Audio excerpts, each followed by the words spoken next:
Sexual abuse teaches victims that their bodies are not really their own. Victims often report feelings such as shame, depression, and guilt, and many blame themselves for the assault. Some of the mental health challenges survivors of sexual abuse face include depression, anxiety, post-traumatic stress, personality disruptions, attachment disruptions, and addiction. Sexual abuse does not only leave psychological scars, it can also have long-lasting health consequences. A person who's assaulted might sustain bruises and cuts, or even more severe injuries such as knife wounds, sprained or broken bones, and turned or damaged genitals. Some victims develop sexually transmitted infections. Others may become pregnant as a result of the attack. Survivors might also experience health concerns such as chronic pain, sexual dysfunction, fertility problems, and decreased immunity. Sexual abuse in children is one of the most controversial topics in the United States and also worldwide. As you might not know, millions of children are abused and neglected every single day in the world. Every day, about 4 children die in the United States from child abuse. All of abuse cases, 90% occur at home, and 3% of abuse is committed by a child's biological parent. There are mainly 4 types of abuse: physical, emotional, sexual, and neglect. However, we're going to be focusing on sexual abuse.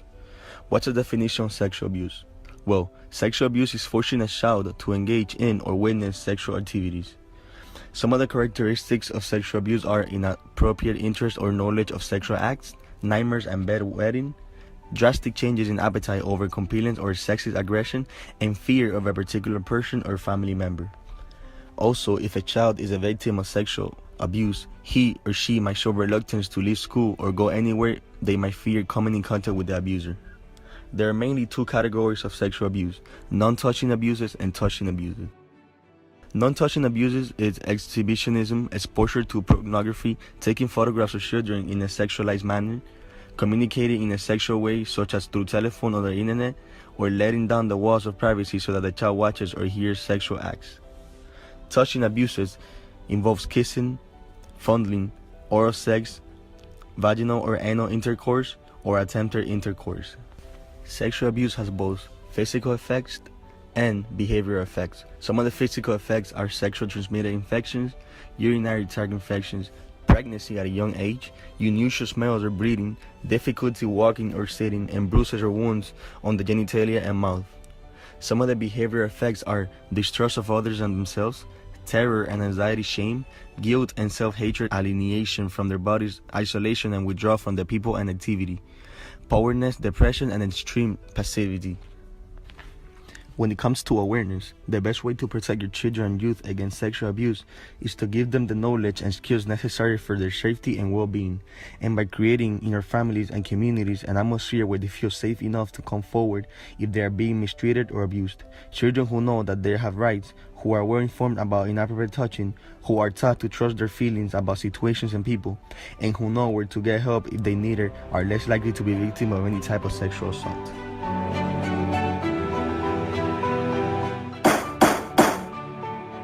In an effort to decrease the incidence of sexual assault, legislators have passed regulatory laws aimed at reducing repetition among convicted sexual offenders.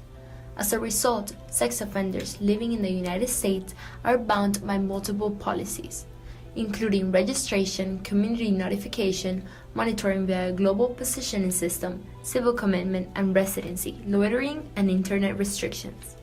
For example, the crime of sexual battery in Florida, our state, covers such acts as rape and indecent assault, which were once separate crimes, as one. Regardless of the severity of the crime, it is always charged as a serious felony.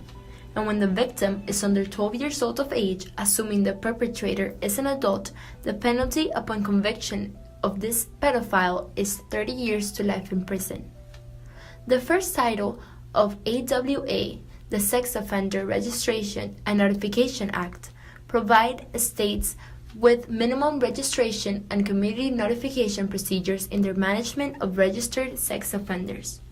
Some of the requirements under AWA include, but are not limited to, the following: giving a registered sex offender 3 days to report a change of address to law enforcement agencies, requiring that registered sex offenders' entire criminal history not just sexual offense, fingerprints, palm prints, and DNA sample be reported to law enforcement agencies. Making kidnapping and false imprisonment of a child regardless of sexual intent a registerable sexual offense.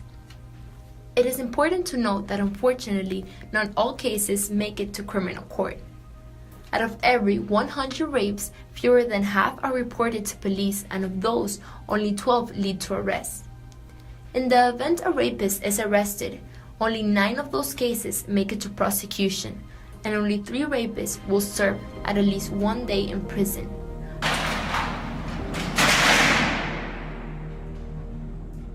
People in prison are exposed to and experience sexual violence inside prisons.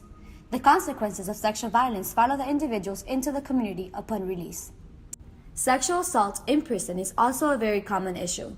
Vulnerable populations such as LGBT prisoners, sex offenders, and younger prisoners tend to face an increased risk of being assaulted.